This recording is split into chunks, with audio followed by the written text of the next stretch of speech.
En nombre del diario les doy la bienvenida a este segundo capítulo del ciclo de conversaciones que estamos emprendiendo desde la sección rural, cuya intención es reencontrarnos con los productores y con la producción en la provincia. Nos acompaña Jorge Massieri, él es ingeniero agrónomo, graduado en la Facultad de Agronomía de la Universidad Nacional de Rosario, correcto.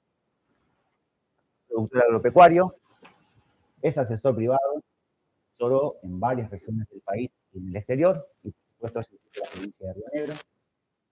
Aquí en Río Negro es uno de los que está a cargo, ¿no es cierto?, del campo Caitacó, que está ubicado en el Valle Medio, donde están realizando un formidable trabajo de formación de suelos, del cual seguramente vamos a hablar. Así que bueno, les pido un aplauso para Jorge, por favor. Gracias, Jorge. Bienvenido. Antes de comenzar, les pido por favor que pongan en silencio los celulares, así no interrumpimos. Bueno, gracias, Jorge. Hola, sí. Hola. Hola. ¿Se escucha? ¿Se escucha? ¿Sí? ¿Se escucha? Bueno, buen día para todos. Quisiera agradecer la oportunidad para a través de este medio poder compartir, como es nuestro espíritu, compartir todos los conocimientos, porque al compartirlos crecemos todos, compartimos aciertos, compartimos errores. En esta presentación los errores por ahí los obvio, pero lo importante es que están todos institucionalizados en un programa que después le voy a comentar, de APRESID, que es la Asociación Argentina de Productores en Siembra. La historia de la llegada al Valle es un poco antes del 2008, en donde Hugo Guío, en su amistad con Martín Payaca presente, compartieron la recorrida y decidió él con un amigo, del cual yo soy asesor en el sudeste cordobés, invertir en dos campos que se llaman Caitacó Chico y Caitacó Grande. Así que yo llego por derrame, pero bueno, acompañando, somos nativos de una zona del sudeste cordobés en donde mi abuelo y sus hijos acompañaban en la cosecha del campo de Hugo Guío y su familia. Tenemos un común en las raíces. Así que bueno, la región de la zona núcleo argentina. De la zona núcleo. Así que bueno, yo arranco desde acá, el cómo llegamos. La imagen de la camioneta dice mucho para nosotros, la camioneta del INTA de Viedma. Nos apoyamos muchísimo cuando Daniel Miñón estaba en el INTA y queríamos compartir nuestra experiencia. Desde el INTA de Viedma nos miraban como que qué vienen a hacer a ese lugar y qué sé yo. Bueno, así que ahí arrancamos. Bueno, ¿de qué depende que pasen? ¿Cambiamos, por favor? Bueno, cuando empezamos, visitamos muchos establecimientos, unos cuantos, y en aquel momento nos decían que, bueno, que a partir de las asociaciones de suelo cartografiadas, eran suelos no aptos para agricultura. Y bueno, seguimos. Esta es la situación, con su situación que yo creo que ustedes conocen. Estos son los famosos peladales, que no son ni más ni menos que suelos limosos, que nunca han sido colonizados por raíces, porque el agua nunca pudo infiltrar. O sea, los suelos limosos tienen una estructura laminar y los poros no son verticales, son horizontales, entonces el agua le cuesta entrar muchísimo, y cualquier vegetación que pueda de manera espontánea intentar emerger, la erosión eólica y la temperatura del verano la erradican. Así que esos suelos no van a ser colonizados nunca de manera natural. Seguimos. Bueno, esta es una foto, allá por el casco, esta es una foto de 2008, 2009, estimo, que allá se ve el casco de Caitacó, sus inicios, seguimos. Bueno, como agrónomos, esta imagen debe haber sido 2008, 2009, y era tratar de entender a partir de una calicata que nos encontrábamos, y bueno, eran los típicos sedimentos aluvionales. sin diferenciación de horizontes, o sea, no hay ninguna diferenciación, y seguramente por debajo de los 3 o 4 centímetros nunca haya ingresado el agua a lo largo de muchos, muchos años. Esto es Caitacó, ¿no? Esto es Caitacó. Yo los pongo en contexto, quizás no lo saben, pero se ubica en la región denominada Negro Muerto, en el Valle Medio. Ahora, Lo pegamos. no, lo que pasa es que hacé la presentación como 5 minutos y quería llevar un hilo conductor y bueno. No, está bueno. La próxima. Bueno, el equipo Caitacó, Hugo Guío, que es nuestro faro, nuestro referente, junto con una veintena de agrónomos en 1970 y tantos, fueron los pioneros de la siembra directa. A partir de ahí surgió la Asociación Argentina de Productores en Siembra Directa. Roberto Gutiérrez, que para el que tiene un perfil ganadero, es el presidente de la sociedad Conesa, es nuestro coordinador del proyecto. Y Cristian Muñoz, que es nuestro encargado desde hace 12 años, es oriundo de Chajarí, así que nada, imagínense cuando vino del litoral de la Mesopotamia y se instaló acá con nosotros. Bueno, nada, estamos pisando una vicia sobre un rastrojo de trigo. Esta foto es de mayo de este año. Avanzamos. ¿Qué nos movilizó? A nosotros nos movilizó que con una oferta ambiental sin limitaciones nos hacíamos esta pregunta: ¿es sustentable dejar salinizar las aguas del río Negro? La otra. Siempre nos comparamos con lo que le pasa a Pergamino, porque Pergamino es la zona maicera por excelencia y nosotros lo primero que nos movilizó es venir a hacer maíz. Con errores los 3 primeros años, porque vinimos pensando en maíz. Ahí pueden valorizar la temperatura media y la radiación. A lo que ofrece Pergamino, el núcleo maicero de la provincia de Buenos Aires, un periodo de helada del 21 de octubre al 9 de abril, con un 10% de riesgo, seguramente la última helada puede llegar a fines de octubre y principios de noviembre, y tal vez la primera helada puede estar a fines de marzo, pero bueno. Y después esto un poco actualizable hoy, el caudal promedio a lo largo del año del Río Negro está entre 700 y 800 metros cúbicos por segundo. ¿La que sigue? Bueno, ahí tienen la ubicación, como decía recién Alan, nosotros somos parte del Negro Muerto, los 2 primeros campos que se compran es Caitacó Chico y Caitacó Grande, que suman unas 8.000 y fracción de hectáreas, Caitacó Chico 2.000 y fracción, y Caitacó Grande creo que aproximadamente cerca de las 6.000.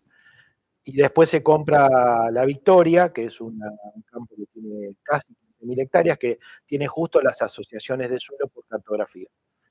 En total suman unas 23.000, casi 24.000 hectáreas, en la margen norte del Río Negro, a 45 kilómetros de Conesa y a 100 kilómetros de Hecho del Hecho. Ahora, esa es la imagen actual, Caitacó Chico hoy.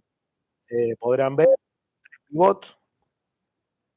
Para nosotros, pivot 1, el que está primero a la izquierda, el pivot 2 más arriba y el pivot 3 a la derecha de la imagen. Y después tenemos una península en la cual, a partir de un arduo trabajo que yo participaba solamente en ese momento con muy poco conocimiento, pero entre Hugo Guío y Martín Bayá, fueron diseñando 180 hectáreas aproximadamente de riego por manto, con distintas pendientes laterales 0, pendientes longitudinales que van desde, creo, 6 centímetros cada 100 metros hasta 16 centímetros. Tenemos mantos, estos de abajo, que son de 8 y 9 hectáreas cada uno. Tenemos mantos más chicos. Y cada uno de estos mantos tienen un sistema de compuerta australiana, que es algo que trajeron en sus viajes a Australia. Son australianas que riegan alto caudal en corto tiempo, 400, 500 litros de agua por segundo. Y bueno, tenemos el primero de todo, que era el pivot 1, era un Sanelo que estaba ahí, reformamos a Valley, Era un Sanelo de 64 hectáreas, ahora quedó un poquito más chiquito, y los otros dos son dos Valley, puestos en 3 asociaciones de suelo distintos. El de abajo a la derecha está sobre una asociación Río Negro, el pivot, el que sigue a la izquierda también, y el de arriba está puesto de una manera muy especial sobre dos asociaciones, la Asociación Negro Muerto y la Asociación La Victoria. Para nosotros, el desafío no es generar cultivos en lugares donde la textura es gruesa, que es más fácil, sino en donde ustedes veían esos peladales de limos. La próxima. Visto desde el aire, acá a la izquierda estaría la península, este sería el pivot 3, el pivot 1, bueno, y no sale en la imagen eh, el pivot 2. De la línea celeste para abajo es lo que está, entre comillas, desperdiciando nuestro vecino. El casco actual de Caitacó, hemos tenido alfalfa en 25 hectáreas. ¿Por qué no pudimos continuar con alfalfa? Porque en el proceso de desarrollo no teníamos prestador de servicio que nos venga a hacer los cortes en su debido momento y la confección de reservas. Así que bueno. La que sigue, por favor. La que sigue. Entonces la pregunta es, si administramos o gestionamos 100 metros cúbicos por segundo, ¿qué haríamos? O qué significa 1 metro cúbico por segundo de caudal que se derrama al mar salinizándose. Con 1 metro cúbico es para regar 1000 milímetros por hectárea por año, o sea que con 100 metros cúbicos podemos abarcar 100.000 hectáreas. Si el coeficiente de hectárea regable es de un 55% sobre superficie total, sobre una superficie de 220.000 hectáreas, podríamos regar 100.000. O sea que podríamos abarcar tranquilamente el Valle Negro Muerto. Bueno, acá tengo una definición que puede que sea mía, emulando el proceso formador del suelo de la llanura pampeana con una secuencia de cultivos de manera tal de maximizar el tiempo de ocupación del mismo, con sistemas radiculares diversos de gramíneas y leguminosas, la consecuencia directa del secuestro de carbono, aumentando los niveles de materia orgánica original de -1 a más de 3, como objetivo lograble, y maximizaremos la producción, por ejemplo, en un sistema integrado agrícola ganadero, entre otras oportunidades. La próxima. Bueno, desde el inicio, nuestro primer cultivo, posterior al desmonte y instalar el pivot sobre asociación La Victoria, lo que nos encontramos es que nuestros pivotes están equipados con una pluviometría de 14 milímetros por día, pero aún haciendo láminas instantáneas de 5 milímetros teníamos encharcamientos. En nuestro primer cultivo, esta fue, por ejemplo, la primera cebada que hicimos, nos costó mucho entender al principio el concepto que teníamos que hacer cultivos de servicio, porque nosotros para financiar el proyecto, sin traer tanto dinero de la pampa húmeda, siempre apostábamos a cultivos de renta. No nos fue muy bien. El tercer maíz veíamos que la pendiente de rendimiento era negativa. Y bueno, cuando empezamos a entender con una visión sistémica a dónde queríamos llegar y de qué manera teníamos que construir suelo, era más fácil, ahí nos dimos cuenta que era más fácil administrar una demanda ambiental de 1 milímetro por día que no una demanda ambiental de 14 milímetros por día en un maíz. Entonces, mientras sigamos intentando hacer suelo con maíz, no nos iba a ir bien. Entonces aparece nuestro primer cultivo que según las calificaciones de suelo de ese momento, el pH era de neutro a alcalino, la conductividad eléctrica era por encima de o parecido a 1, el porcentaje de sodio intercambiable. A ver, ¿dónde falla la edafología en esos suelos? Falla en que la edafología se basa en caracteres o características físicas, químicas y fisicoquímicas, no entra la biología. Nosotros, como tenemos una formación dentro de APRESID, nos aferramos a los sistemas radiculares, a lo que podrán escuchar y leer, la famosa rizodeposiciones, y empezamos a construir a partir de sistemas radiculares en cabellera, intentar con gramíneas, la próxima, o con vicia. ¿Qué descubrimos ahí entre el 2011 y el 2012? Que hay un ave, las abutardas, que se comen todas las gramíneas, así que sembrábamos vicia asociada con centeno, con avena, con triticale, con trigo, porque estábamos explorando cuál era la mejor gramínea.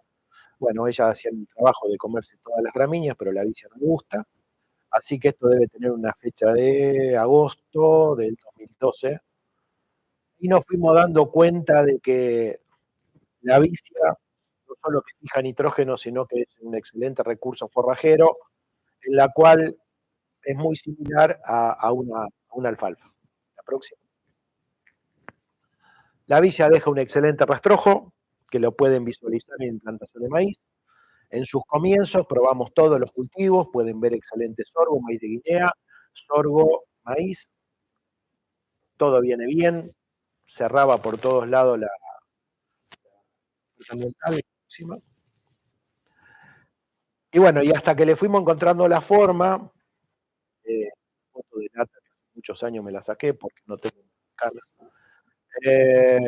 le fuimos encontrando la forma a cómo armábamos todas las fotos exitosas en una rotación, eh, para aprovechar el mayor tiempo de ocupación. Desde un suelo prístino, esa es la foto de una cebada, este es un centeno asociado con vicia, una nueva foto, y cómo terminaría en un maíz, la próxima.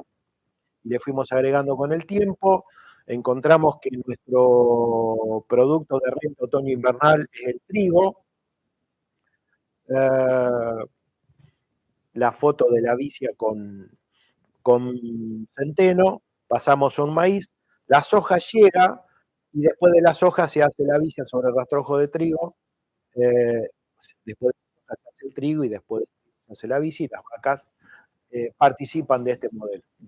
Me quedó un poco, bueno, a ver si se los ordeno. Se hace el trigo, se hace la vicia, después de la vicia se siembra el maíz, después del maíz se siembra la soja, después de la soja se vuelve el trigo, trigo vicia, pero en, en marzo más o menos ya salen las vacas del monte y se ponen a comer vicia, una vicia que hoy, ya hace más o menos un mes, teníamos 5 o 6 mil kilos de materia seca acumulada, excelentes producciones de vicia sembradas a fines de enero. La próxima. Perdón, ¿esa es la rotación que haces todos los años, Jorge? Sí. En ese todos los años. Perfecto. Un poco para entender, yo les decía que cuando se compró la Victoria, compramos un campo, una tranquera cerrada, del cual nos quedan 450 vientres, ariscos, que bueno, el manejo de la ganadería zonal es que se cierran, los animales cuando bajan a tomar agua, en la medida que la lluvia lo permite, o la no lluvia lo permita. Nosotros hoy tenemos casi el 50% del rodeo, que es dócil, que entiende lo que es un bollito eléctrico, que se acostumbra a ver un tractor o una sembradora, o que se acostumbró a ver una camioneta o nosotros charlando. Más o menos por el 20 de octubre ya se tiene que desocupar la vicia, mientras los animales se está haciendo el último aprovechamiento, nosotros ya estamos regulando la sembradora de maíz para sembrar en verde, así que ahí estamos viendo con un sistema Green Plain, que es la fertilización abajo y al costado, y la implantación. Bueno, ahí estamos deliberando y las vacas parecieran que escucharan, pero estamos felices de que eso sucediera. La próxima. Bueno, ahí tienen, esta foto es del mes de mayo, una andana de 5 o 6 mil kilos de materia seca de vicia, con muchas dudas, pero teníamos mucha producción de vicia. Recién la semana pasada, creo que transcurrieron 30 días, logramos que la andana se seque y se pudieron confeccionar rollos. Para nosotros hacer rollo es un rollo de rastrojo de trigo. Pero para nosotros enificar lo tenemos que hacer por una necesidad de acumulación de exceso de cobertura que nos permite la implantación de los cultivos nuevamente. Bueno, los animales que entraron a comer vicia sobre el rastrojo de trigo. Bueno, y acá llegamos a, siempre fue mi búsqueda, construir suelos, la base, la construcción de suelos, nosotros la visualizamos a partir de cultivos que no estén más de 5 o 6 meses eh, ocupando, después seguramente me preguntarán por qué empezamos con alfalfa. Pero bueno, encontrar lombrices, en suelos que nunca hubo una lombriz, o tener hoy en los pivots demasiada población de bicho bolita, donde no había bicho bolita. Entonces, nada, para nosotros cada indicador de eso es fundamental. Ahí creo que había un videito. Tenemos un video para mostrar en este momento, si es posible.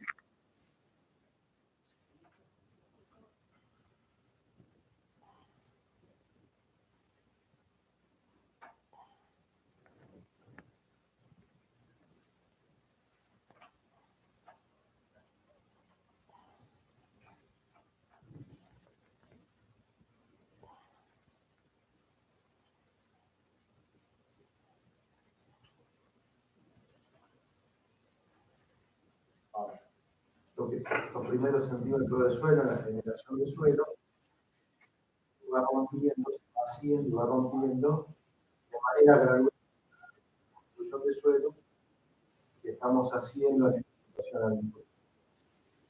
Hemos generado los primeros 10 centímetros, abajo todo la línea. Con el paso de los años de rotación, tenemos que lograr 50 centímetros de suelos que rompan con este color y con esta forma, de manera general, para que el agua de riego esté rápidamente y eficiente en la línea aplicada. Bueno, de la última visita que hicimos al campo Cairacó en mayo. Sí, tal cual. Bueno, la próxima. Bueno, nos llevó mucho tiempo desde el 2008 a la fecha. Ustedes saben que la línea de Alta cruza por la margen sur del Río Negro. Eso hay que tener frente a Chocori, o sea, nosotros somos vecinos de Chocori. Gracias a Dios, está aprobada y ya está en obras la línea de media y nos falta la línea de baja intrapredial. Ese es el trayecto por donde va a ir la línea de tensión. Nosotros, nuestros sistemas de riego funcionan todos con motores a presión, a combustible. Nunca quisimos escalar porque no existe proyecto sostenible en el tiempo con motores que generen energía eléctrica y además hagan funcionar los equipos con motores a explosión. Por eso tal vez la demora, nosotros llegamos a cumplir con los objetivos de la etapa de desarrollo mucho antes, nos limitaba la expansión en no disponer de energía eléctrica. La próxima. Este es un viaje que hicimos a Chile en diciembre del 2022. En Chile, según la posición que estén, de qué lado de la cordillera, si más cerca o más lejos, a ellos les llueve en el invierno, otoño-invierno, entre 700 y 500 milímetros, suelos con 15% de materia orgánica, son suelos de origen volcánicos, y ellos tienen trigos que van de 10 a 20 toneladas, entre 800 espigas, 1000 espigas por metro cuadrado, a 2 gramos por espiga. Tienen un desarrollo de genética para sus 90.000 hectáreas de trigo propia. Después hablaremos de, nosotros tenemos toda genética introducida para el valle, por supuesto, ¿no? Próxima. Al día de hoy llevamos construido 25 kilómetros de picada y 15 kilómetros de camino ya para el tendido de la línea de media, que eso ya nos llena a nosotros nos libera un poco de esa presión, porque a veces la rutina de manejar siempre lo mismo y de decir, che, ya tengo ganas de jugar el partido. La próxima. Recibimos innumerable cantidad de visitas de Grupo CREA, de Grupo APCIP. Nada, puse ahí los esperamos, o sea, es decirle que a partir de los primeros días de diciembre pueden ver excelentes cultivos de trigo y si van en marzo van a poder ver maíz, soja y vicia implantada sobre el rastro de trigo. La próxima. Cuando fuimos a ver los trigos de 10 a 20 toneladas, Los Ángeles y Temuco, que es la latitud que tenemos nosotros, o sea, a ver, la oferta ambiental, más allá que ellos tienen suelos con 15% de materia orgánica y tienen condiciones climáticas, en el periodo de llenado de grano, ellos cosechan el trigo a inicio de febrero, nosotros cosechamos los primeros días de enero. o sea que ellos cosechan porque tienen un periodo de llenado más largo, pero en términos de latitud nosotros nos parecemos muchísimo, o sea, no tenemos nada que envidiarle. Tenemos que construir suelo para que achiquemos la brecha entre el rendimiento potencial y el rendimiento logrado. La próxima. Bueno, ¿quiénes somos? Nosotros hace 10 años, APRESID tiene un programa que se llama Chakras, que es un vínculo entre APRESID e INTA, en el cual el conocimiento empírico, que es el que yo le estoy contando, se encuentra con un responsable técnico de desarrollo. En este caso nosotros tenemos a Alfonso Serrota, en su momento fue Magali Gutiérrez, que le habrán escuchado hablar. Entonces nosotros le planteamos a ellos la investigación, o sea, cómo pasamos de lo empírico a lo científico. Nuestro suelo no infiltran. Bueno, la línea de investigación es, durante 3 años vamos a ver la forma de cómo infiltrar. No sabemos regar, no sabíamos regar, porque nosotros vinimos a hacer cultivos con riego total, y nosotros vinimos con la idea de regar por presupuesto. Ahí no puedo regarlo con más de 650 milímetros, a una soja no le puedo regar con más de 450, y con más de 500. Nos dimos cuenta de que gracias al aprendizaje que nos permitió APRESID dentro de este programa, a regar por balance, y que significa seguimiento no solo de humedad al tacto. La humedad al tacto está interferida por la conductividad eléctrica, o sea, entre el agua disponible, entre capacidad de campo y marchites permanentes. Eso es una constante, pero la conductividad eléctrica hace que vos percibas que tenés humedad, pero es un agua que está retenida más fuerte. En la medida que vos vas construyendo suelo, que le vas sacando las sales, la vas desplazando en profundidad y que no vuelvan, empezás a regar mejor, y a partir de imágenes de DBI vas siguiendo el cultivo y vas regando las láminas según la demanda que vas a tener. La verdad que esto les permite a nosotros y a todos ustedes, en la página de APRESID, en el programa Chakras, meterte en BIMPA. Lo bueno a diferencia del 2008 a hoy, que todo lo que hemos hecho está registrado dentro de este programa. La próxima. Todos los meses nosotros recibimos un informe, los miembros fundadores de Caitacú y yo, el carbón Formieles Aliaga, el viñedo Héctor Laurenz, Santiago Morgantini, el refugio de Ferrari Guillermo Pailé. Estos son los miembros fundadores. Hoy estamos en una etapa de reformulación. En su momento estuvo Chocori también, con Eduardo Germán y Sergio González. La coordinación técnica Magali Gutiérrez, la mesa de expertos Roberto Martínez de INTA, Lucio Reynoso, actual secretario de Agricultura, Mariano Donofrio de INTA Valle Inferior, Jorge Frechini de INTA Marco Juárez, que nos da toda la línea de trigo, Juan Galantini de la Universidad Nacional del Sur, las instituciones participantes presidentes. Repito algo, en el 2008 nosotros no teníamos en qué refugiarnos. Hoy cualquiera que emprenda y decide invertir en el Valle Medio, los primeros 5 años están perfectamente registrados. Están escritos obviamente todos los aciertos, los errores no hay por qué replicar. La próxima. Bueno, acá ven reportado, hemos hecho cártamo en su momento, génico que produce quimosina, tienen la alfalfa, tienen el trigo, tienen el girasol, tienen el maíz, tienen la soja, tienen las vacas. Les repito un mensaje, en el 2008 la pregunta era ¿qué vienen a hacer los núcleos de soja en Valle? Y yo quiero dejar un mensaje claro. A nosotros no nos motiva haber cosechado 6.400 kilos de soja por hectárea. La soja es un partícipe necesario como la vicia para fijar nitrógeno, y junto con las gramíneas que participan en la rotación. Las gramíneas tienen una relación carbono-nitrógeno muy alta, muy baja, y en este concepto nuevo de que los ácidos húmicos y fúlvicos es natural, es una reacción de laboratorio, y en este concepto que enseñó Gervasio Piñeiro de la POM y la MAOM es la materia orgánica que crea los minerales, se construye suelo a partir de la rizodeposición de las leguminosas y de las gramíneas, y en bajar la relación carbono-nitrógeno para empezar a agregar el suelo y generar agregados más estables. Y a partir de ahí, gestionando el agua y secuestrando carbono, vamos a aumentar el porcentaje de materia orgánica total. O sea, no vinimos a hacer soja, el resultado de la soja es una consecuencia del buen manejo, como podemos hablar de rinde hoy, de 14 toneladas de maíz, como podemos hablar de trigo de 9 toneladas. Bueno, la alfalfa la conocen todos ustedes, el cártamo nos había dado casi 2.000 kilos por hectárea con ese porcentaje de proteína. Jorge, bueno, empezaron con la idea de que los suelos no infiltraban. Hoy infiltran y además producen.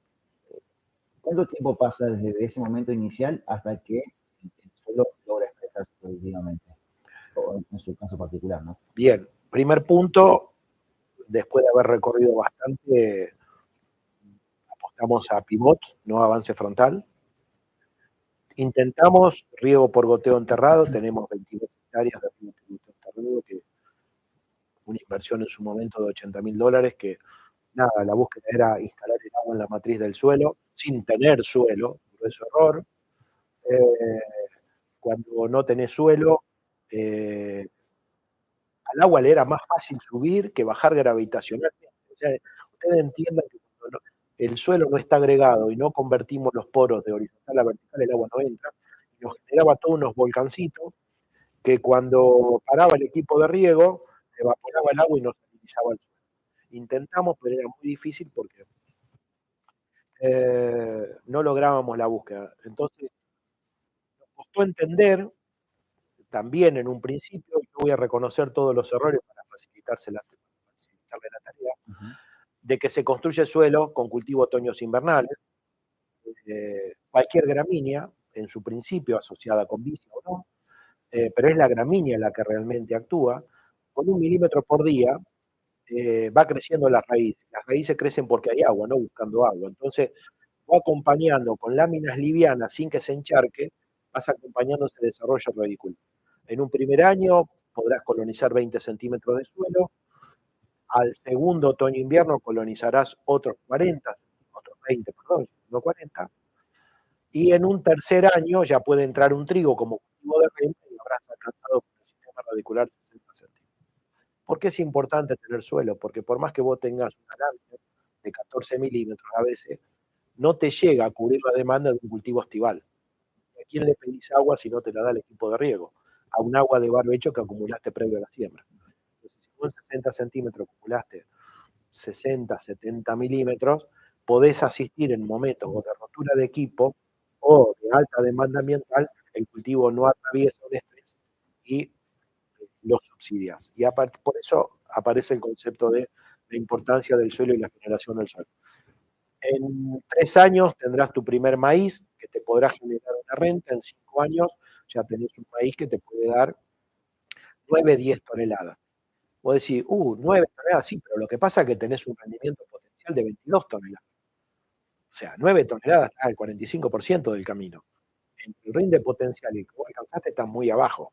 De cualquier manera, haber alcanzado al quinto año 9, 10 toneladas es un logro tremendo porque el aparato en cuanto a la rentabilidad empieza a funcionar. ¿Puedo repetir? El rendimiento potencial de maíz para el valle está entre 20 y 21 toneladas. Acuérdense que estamos trayendo híbridos templados de la zona núcleo. Así como traemos trigo de la zona de Balcarce, traemos soja, que tenemos un grupo de madurez 2.9, que es una soja ni más ni menos que es hecha en Estados Unidos. O sea, el valle se está desarrollando con introducción de genética. Los chilenos tienen su propia genética. El valle no tiene la genética adaptada para maximizar los potenciales. Y seguramente está todo esto registrado en APRESID. Y le pregunto, ¿con qué cultivo usted recomienda iniciar el proceso de esta rotación de cultivo para acelerar los tiempos también, ¿no? Bueno, hoy es muy fácil porque hoy empezar con una gramínea en otoño-invierno, seguramente el primer cultivo estival puede ser una moa, que no te genere una alta demanda, pero sí te ayude mucho en la formación del suelo. Ya caes al próximo ejercicio con una vicia y una gramínea consociada. Ya podés entrar con un sorgo granífero y de ahí herramientas, rolofacos, lo que sea, volvés a implantar un trigo sobre ese volumen de rastrojo y ya es un trigo que te puede rendir. O sea, pero no hay que perder nunca el foco. Los grandes protagonistas en los primeros 5 años son los cultivos otoño-invernales, para después sí poder capitalizar eh, con los cultivos estivales.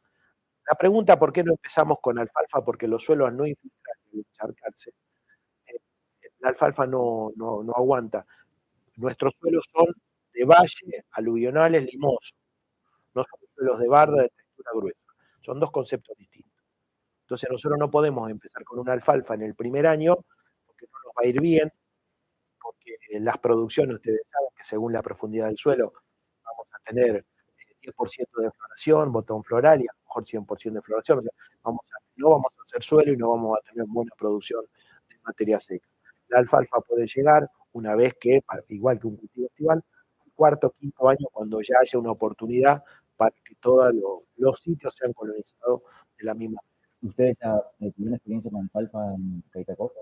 Tuvimos la experiencia, pero sin escala. O sea, cada vez que llamábamos con esa, que nos vengan, no, 25 hectáreas, y no, que nos queda lejos. Bueno, yo creo que en dónde está el secreto de todo esto, escalar mínimamente para que vos tengas un buen servicio de siembra, un buen servicio de cosecha, un buen servicio de edificación, un buen servicio de rollos o de fardos.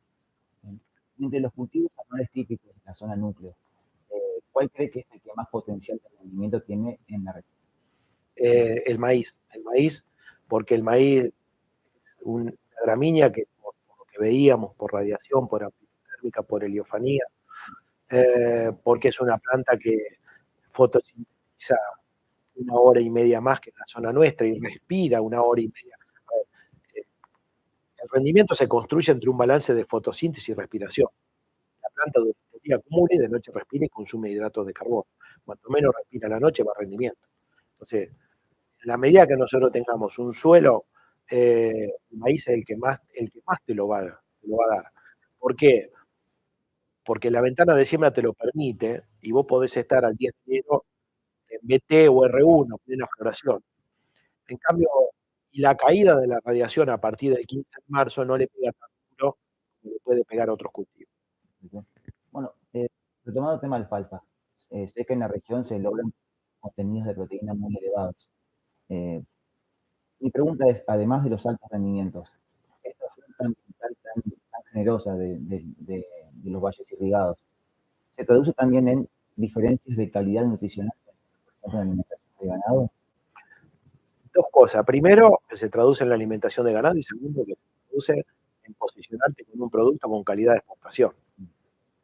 Proteína y en calidad de hoja. Entonces el mercado árabe, o los que se llevan los megafardos, chocho con esta zona, porque vos podés hacer un producto que no tiene problema ni de enfermedades de hoja y de proteína para los requerimientos que ellos tienen. Perfecto. Además de la alfalfa, ¿hay diferencial de calidad en los cultivos partiendo de esta oferta? En todos. En todos. En todos. A ver, nutrición dividido kilos te va a dar la cantidad de proteína que tiene el trigo. Pero es tan amplia, vos acá podés tener trigo de 10 toneladas con 11 o 12% de proteína. En cambio, en la zona nuestra, un año que te vino bien y te dio 7 toneladas de trigo, por ahí la proteína está en un 8%. Porque no están los recursos para acompañar rinde y calidad. Excelente. Y le hago la última consulta de mi parte, después abrimos consultas al público. En la última entrevista que nos brindaste, Jorge, hace una frase y me gustaría explicarla. Dijiste, se van a generar en los valles del Río Negro suelos como los que teníamos en la pampa húmeda. Y una vez que se logre, empezaremos a competir en el río. Ustedes obtuvieron rindes de 6.400 kilos por hectárea. A ver, nos vamos un ratito a la pampa húmeda en un par de horas. Nosotros estamos en un proceso de degradación con los recursos humanos. ¿Por qué nos cuesta tanto frenar el deterioro o emprender una recuperación? Porque nosotros no podemos manejar la lámina de lluvia. Tenemos 1 milímetro regalado, pero no sabemos ni cuándo viene ni con qué intensidad viene. En esta zona, o por lo menos nosotros nos desempeñamos, partimos de una línea materia orgánica 0,8, 1, en el cual nosotros regulando las láminas de riego y manteniendo una alta tasa de ocupación a lo largo del tiempo, porque a vos lo que te sobra es radiación, podés acumular niveles de materia orgánica por encima de 3%. Vos pensás que acá te llueve 250 milímetros por año en la Valle Medio, con un desvío del 100%, podés pasar un año completo sin lluvia, o te puede llover 400 milímetros. De repente vos de manera disruptiva pasás a regar 800 milímetros por hectárea por año de promedio, y entre un trigo y una vicia llegas a regar casi 1100 milímetros, el combo, ¿no? Trigo-vicia. Entonces vos estás acelerando el proceso de formación del suelo mínimamente por 4, y a veces más, pero lo estás acelerando en un suelo que empieza a ingresar el agua, pero es un prístino que no ingresa el agua. Por ende, la gestión del agua te lleva inexorablemente al secuestro de carbono. Después discutamos si el cambio climático sí o no. Acá lo importante es gestionar el agua, secuestrar carbono para elevar los niveles de materia orgánica. La materia orgánica hay que elevarla porque a lo largo del tiempo, hoy yo puedo estar regando maíz con 900 milímetros, pero cuanto mejor suelo construya, a lo mejor la lámina baja a 700. Y nosotros eso sí tenemos que ser eficientes, no podemos derrochar agua, por más que el Río Negro sea el segundo río más generoso del país. El segundo. El segundo después el río Paraná, pero es el Ah, primero, en cuanto a caudal. es el primero de origen nuestro. Todo esto, Paraná no depende de nosotros. Entonces, en esa medida continua mejorás toda la gestión. Por eso hay una búsqueda tan fuerte, porque nosotros queremos ser respetuosos y sostenibles en la gestión del agua. Por más que vos tengas mucho, no podés derrochar. Y en ese derroche tal vez tenemos muchos zonas que han salinizado los suelos. Lo que nosotros estamos viendo que gestionando bien el agua y regando por balance, nosotros no tenemos ningún inicio de salinización, porque vos desplazando la sal en profundidad y siempre manteniendo un nivel de consumo constante, nunca por capilaridad el agua vuelve a la superficie y te termina de la sal, ¿no? La sal es propia del sedimento, no del río. O sea, el río Negro no tiene sal. Sí el sedimento que da origen al suelo, ya sea aluvional o transporte fluvial de la materia. En Caitapó conviven dos sistemas de riego. Sí. ¿Hay alguna diferencia notable entre ambos? ¿Cuál recomienda más? En un principio, como que nos conquistaba más el corazón el presurizado por aspersión. Esto es de largo plazo, y gracias al largo plazo y al registro que tenemos, hoy con este sistema de riego de compuertas australianas estamos dando mejores resultados en riegos por manto que por aspersión. Las láminas son reguladas, más o menos cada vez que abrimos puertas, 150 centímetros, y para que ustedes imaginen, son 100 metros de ancho del manto, pendiente lateral 0, pendiente longitudinal en promedio 12 centímetros cada 100 metros, puede ser de 6, puede ser de 18. Abriendo la compuerta 6 veces, vos tenés una puerta de agua que no te genera exceso, tenemos canales de drenaje, al final nunca apareció agua, y hoy es como que este crisol de suelos de asociación, este mosaico de suelos, que hay una imagen que ustedes verán cómo se motea el suelo a la hora de orearse. El riego por inundación te lo homogeniza más rápido, porque hay una presión gravitacional. ¿Y lo hicieron intencionalmente o porque no tenían espacio para poner? No había espacio, pero nos generó un aprendizaje. ¿Qué significa? Que el Valle del Río Negro tiene un paleocauce en contra de la barda norte y tiene el cauce actual, que acá ustedes lo tienen sobre la barda sur. Entre el paleocauce y el cauce, imagínense, si estuvieran en ebullición agua, hay una zona muy plana en donde convergen el limo y la poquita arcilla, es muy plana. En esos lugares que uno con poco movimiento de suelo podemos pensar en riego por inundación, cosa que no lo pensábamos en el 2008. El valle con un canal por la barda, que se podría tener en los inicios, le podríamos dar dominio a 250.000 hectáreas sin necesidad de un costo energético. Después discutamos si puede ser un canal revestido, puede ser usando el paleocauce, pero hoy tenemos el aprendizaje suficiente para saber en qué punto puedo parar en un riego por manto y en qué punto por el movimiento del suelo, que no debo hacer. A ver, si ustedes van a decapitar los primeros 5 centímetros de suelo que la naturaleza llevó 100.000 años, grueso error, porque el corte y el relleno lo van a pagar por un largo tiempo. O sea, acá el juego es, muevo poquito si amerita mover poco, y si el relieve topográficamente es muy ondulado, el picón se arregla. Bueno, abrimos entonces el espacio para que pregunten quienes desean saber algo más. Allá, señor.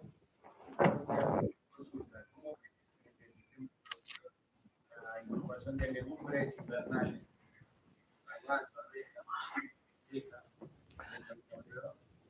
Mirá, te cuento, todas las oportunidades,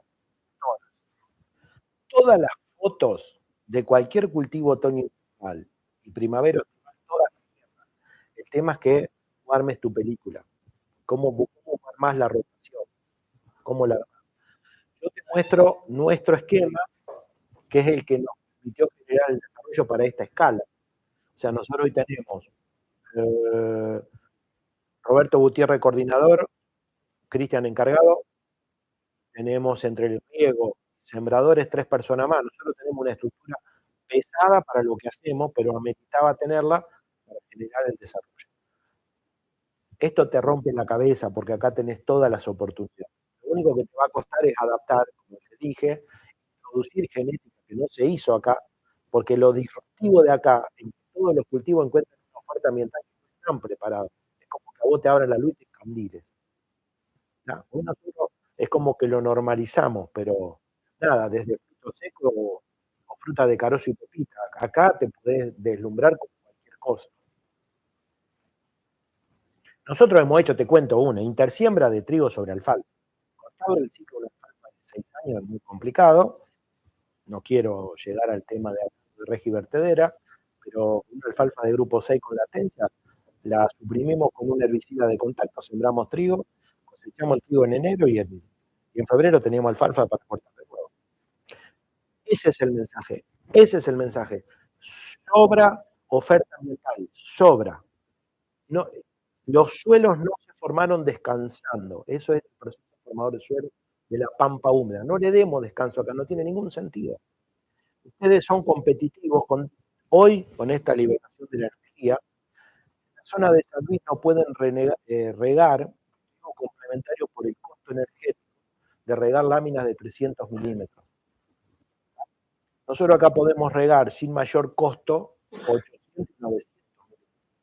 Porque nosotros, ¿cuál es el costo del cual vos evitás?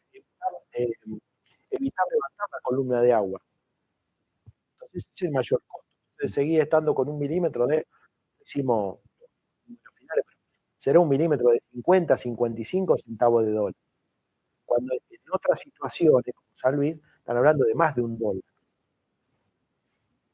Pero piensen en eso. Estos suelos, si querés, una alfalfa, si pudiera haber sin latencia, que a lo largo de 10 meses produce, nosotros tenemos que minimizar el tiempo de barbecho. No tiene que existir eso. Siguiente. Adelante, por favor. ¿Cuál sería la pendiente óptima en el caso de los recursos internacionales? Y la segunda, si en el proceso de formación de suelo utilizan a los organismos como para degradar un rastrojo difícil de degradarlo. Bien. No se los conté, nosotros cosechamos la soja de determinada manera que el residuo se convierte en rollo. Cosechamos el trigo, dejamos la cola tal cual, y hacemos rollo de rastrojo de trigo. Y cosechamos maíz y un 30 o un 40% del rastrojo lo hacemos rollo, las vacas. Necesariamente tenemos que extraer cobertura porque el aparato mineralizador del suelo no funciona. Y a partir de un producto comercial, no le voy a hacer la publicidad, pero lo tengo que decir tal cual es, que es a partir de exudados de una consociación de hongos. Le preparamos una dieta cortita, la vaca come, y lo que hace eso es comer un rollo de rastrojo de maíz o un rollo de rastrojo de trigo, acelerando el tránsito del aparato digestivo. O sea, el animal no se empacha. No solo que digiere y convierte, sino que mejora el estado corporal. O sea, nosotros encontramos en ese retiro del rastrojo y en ese soporte con el biopremis, mejorar el estado corporal del vientre que baja del monte, o si te aprieta que tenés que destetar animales chicos para priorizar el vientre, con un destete de 140 a 150 kilos podés armar una dieta de recría con un aumento medio diario de 400 gramos. Ahí ya te conté la parte de qué hacemos con los rastrojos. ¿Por qué hacemos rastrojo de soja para una buena implantación? ¿Por qué hacemos rastrojo, rollo de vicia o comemos hasta abajo de todo? Porque para una siembra de maíz el 24 de octubre, 25 de octubre, para la ventana, necesitamos minimizar la cobertura. Ya las vacas estamos sembrando, después se van corriendo. El tema de biológico, hay una presión tan alta en el comercio que tenemos que despejar entre lo que realmente va y la expectativa que te venden. Estamos en proceso de separación entre lo que realmente funciona, que funciona, y toda la batería de productos que te bombardean para vender. Que van a funcionar, pero todavía no tenemos claro quiénes son los que te venden algo bien prometedor y el otro que quiere hacer esto una oportunidad. Hablando de biología de su. Y sobre la pendiente, no tenemos problema. Pensábamos que podría ser una limitante en el avance de agua o en el desplazamiento. En pendientes altas, atravesando la pendiente, hacíamos franja cada 30 metros de brega al cruce, dejábamos testigo, y no, realmente no nos trajo ningún problema. O sea que según lo largo y el tipo de textura, vos tenés que ver, si tenés una textura gruesa, la pendiente será mayor, porque si no tenés mucho tiempo y perdés mucha eficiencia y tiempo de riego. Si la textura es fina con mucho limo, y apostar pendiente entre un 4 y un 6%, o sea, hace que el agua quede un tiempito más para manejarte.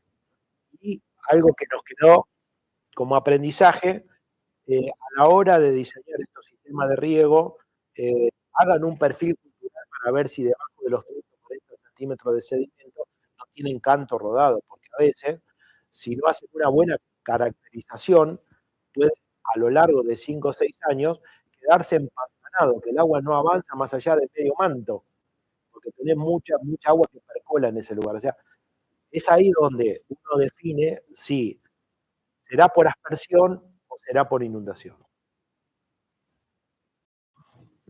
Bien. ¿Otra pregunta? Consulta, buen día. Buen día. ¿Están trabajando, nombrando el tema de la calidad de los rindes que Chile tiene su mejoramiento genético, digamos, sus variedades a esa zona? ¿Están trabajando con alguna empresa ahorita en esa zona? No, porque no tenemos escala. O sea, la demanda está instalada, pero te dicen, mira, yo no puedo poner mi aparato mejorador para cuántas hectáreas de trigo sirve. Y mira, el carbón 100 hectáreas, ustedes 120, nada. Cuando el valle haya escalado y tengamos 40, 50 mil, Stein, el semillero Stein, se va a poner a trabajar con nosotros, fundamentalmente en el germoplasma de soja, pero en maíces. Maíces madurez relativa, 114, 112, que no pierdan potencial de rinde versus madurez relativa 122. Madurez relativa 122 te lleva una cosecha de maíz seco a julio y agosto. Madurez relativa 114 ya lo tenés cosechado y guardado. El juego es que no pierdas potencial.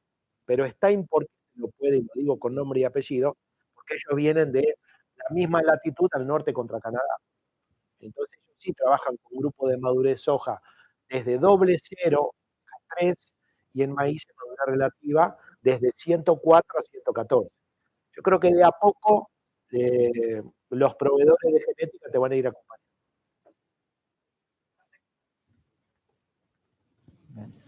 Sí, adelante. Bien, son suelos bien dotados de fósforo.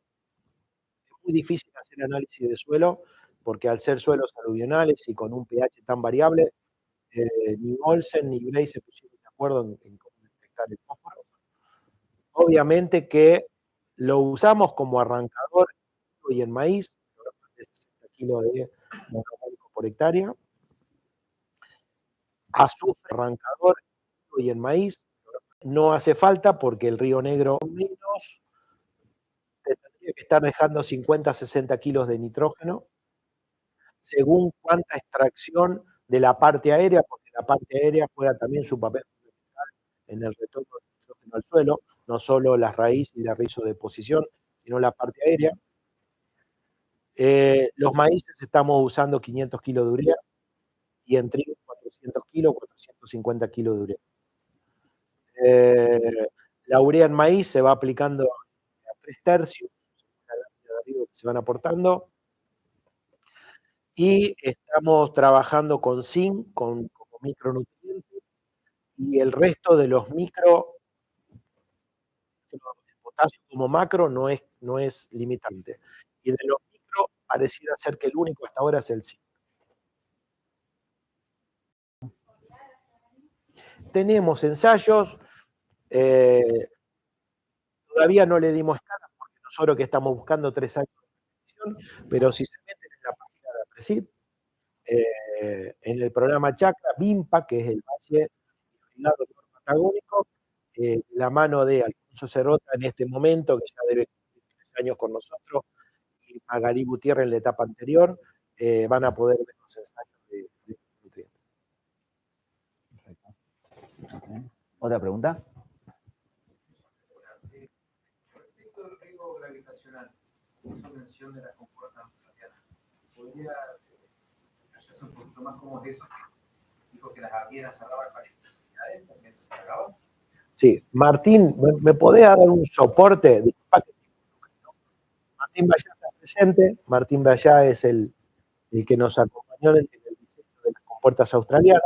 Son 6 periodos que abrimos, es con una cremallera que las abrimos, se llena el canal, suponete que es un canal en el que te abarca 15 mantos, manto 15, y abrís el primero, a canal lleno. O sea que cuando bajaste la compuerta son 15 litros por segundo.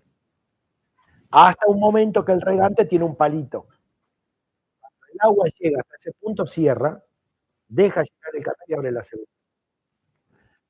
Y ese es el ejercicio. ¿Por qué? Porque cada textura te define en qué momento cerrar. Eso es como no regamos con sifón. Vos con un operario regás todo. ¿Tá? En cuanto al diseño, Martín nos acompañó y conoce muy bien. Así que nada, son puertas que la fabrica Jorge Hernández en Luro. Y hay otros fabricantes que te la fabrican, o sea, hoy está bastante instalado el tema. No queremos desplazar a nadie en cuanto a recursos humanos, sí queremos ser eficientes en la lámina aplicada. Queremos ser respetuosos con el metro cúbico que vamos a usar. Bien, una pregunta más. Según su experiencia, ¿cómo se estabiliza el proceso de suelo que logra, digamos, una cierta versatilidad y el sistema del conjunto del sistema? Son estamos en 2025. ¿Cuánto tiempo? Bien. Los 3 primeros años fueron de errores recurrentes. Hacer maíz, equivocarte, hacer maíz, equivocarte, el suelo filtra, se te encajan los equipos, tenés que estabilizar las huellas. Al tercer año hiciste maíz de nuevo, entonces maximizaba las brechas. Siempre vino bien, venía mejor, y siempre venía mal, venía un poquito mejor. 3 años, después tuvimos como 2 años hasta darnos cuenta en qué tipo de gramíneas eran las que teníamos que hacer, y nada, con la escala que tenemos, la butarda es nuestra visitante estrella. Entonces, después descubrimos un año que se come la avena primero, que después, bueno, conclusión, quedaba el triticale como último. Por allá por el 2016, más o menos, nosotros no descubrimos nada, porque el molino harinero de Gaiman vinieron los galeses hace mucho más que nosotros. Sergio González de Chocori le dice a Magalí Gutiérrez: Magalí, te voy a dar un sitio. Quiero que logres 8 toneladas de trigo. Bueno, teléfono Jorge Fraschina de INTA Marco Juárez, que es el mejorador de... Así que nos bajó una línea de trabajo y realmente cosechó un poquito más de 8 toneladas en microparcelas. Entonces dijimos, qué bueno, dejamos de pensar en el cultivo gramínea, pero solo como cultivo de servicio, y podemos tener al trigo que cumple el doble rol. O sea, hacedor de suelo, pero que nos genere una renta. Eso nos llevó también 2 o 3 años más. O sea, tuvimos muchos años a ir armando este cuentito. Hoy te puedo decir que saliendo de lo prístino, en 4 años tenés trigo con renta, y en 5 años tenés trigo con renta. La estabilización no existe, porque acá hay una mejora. Nosotros en la pampa húmeda necesitamos el incremento genético que nos compense la pendiente negativa de degradación. O sea, y aún así, leer y escuchar, ¿cuántos años hace que escuchan que tenemos esos rendimientos en la pampa húmeda? Y no podemos crecer más del deterioro del suelo. Ustedes van a ir por otro camino. O sea, ustedes van a ir por una pendiente positiva de mejora del suelo, acompañando ese incremento genético. Entonces, la estabilización me cuesta verla, pero si vos me decís, ¿en qué momento siento que me estabilicé? Y mirá, 10, 12 toneladas de trigo. No, en 5 años ya está. 5 años. Nosotros ya hace 5 años que no traemos plata de la pampa húmeda, con una escala pesada, con una estructura pesada para lo que hacemos. Integrado agrícola y ganadero, ¿no? Y regando con gasoil, ¿no? Regando con gasoil, porque no tenemos el tendido eléctrico. A ver, la ganadería los últimos 3 años es la que nos puso en valor, es la que te funciona, es la que mejor convierte y la que te promueve a tener una renta superadora. Vamos, pero a ver, para que la ganadería llegue a esa instancia, vos tuviste que elaborar toda la otra cadena. Vuelvo a repetir, a mí no me llena de satisfacción 64 quintos de soja, para allá que el título diga eso. Nosotros estamos, la foto nuestra es del suelo y de las oportunidades que nos da tener ese suelo. Tener ese suelo te va a permitir subsidiar a cualquier sistema de riego en el peor de los veranos. Hay veranos que la radiación no cae el 15, cae posterior, y tenés que regar 15 días más. Y a veces tenés el agua en el suelo que vos la tenías para la vicia. Bueno, usala, porque después la ponés. El error es terminar un cultivo con el perfil lleno y no hacer nada, entonces la capilaridad, baja cobertura, asciende el agua, se evapora como agua destilada y te deja la sal en la superficie. ¿Otra pregunta? Bueno, sí. Sobre densidad y distanciamiento al tener un suelo condicional acercado a la turca o plantas. Bien. Hasta el año pasado sembrábamos híbridos madurez relativa a 122. Este año sembramos híbridos de madurez relativa a 104, pero tenemos la misma sembradora a 70 centímetros, porque bajamos los cuerpos y sembramos la soja a 35. Y tenemos la sembradora de grano fino. ¿Qué tendríamos que haber hecho? El traer híbridos de maíz relativa a 104, sembrar a 122, porque vos tenés un aparato receptivo de radiación y das mucha ventaja. Te pasó mucha luz, perdiste mucha radiación. Por ende, eso te significa una caída del rinde de un 20%. Pues en esa búsqueda del arreglo espacial, nos quedamos cortos. Estamos a 1000 kilómetros de distancia. Si tuviéramos 1000 hectáreas, contratamos un carretón y traemos, tenemos poquito, no nos da. Pero obviamente que eso es de una adopción muy rápida, muy rápida. Entonces mejorás el arreglo espacial y pasás a las 100.000 plantas. En cambio, a 70 centímetros, vos pensás que 1,43 m lineal es 1 metro cuadrado, 100.000 plantas tenés 7 plantitas en 1,43 m. 7 plantitas en un metro lineal, perdón, en un metro lineal, en 1,43 m o 100.000. Entonces, tenés que tener una sembradora muy, muy buena para que cada 14 centímetros tengas. Pero no, eso es de fácil adopción, 80, 85.000, estamos bien. Vos sabés que cada planta puede producir 250 gramos. Ya sea porque en una sola espiga, o porque es flexi, porque compensa alargar la espiga, o porque aumentando la cantidad de líneas, o porque genera una segunda espiga. Pero cada planta de maíz produce 250 gramos, si no tuvo 80.000 plantas en la cuenta, son 20 toneladas. Buscale el arreglo espacial y lo lográs. La genética está, porque la genética está sobrada para ello. Lo que pasa es que la genética nunca se encontró en una zona tan escalable con esta oferta ambiental. Bueno, damos por concluida entonces la situación. Te agradezco mucho, Jorge, y agradezco mucho a ustedes. Un aplauso para Jorge. Nada, espero haber sido claro y de haber dejado un buen mensaje.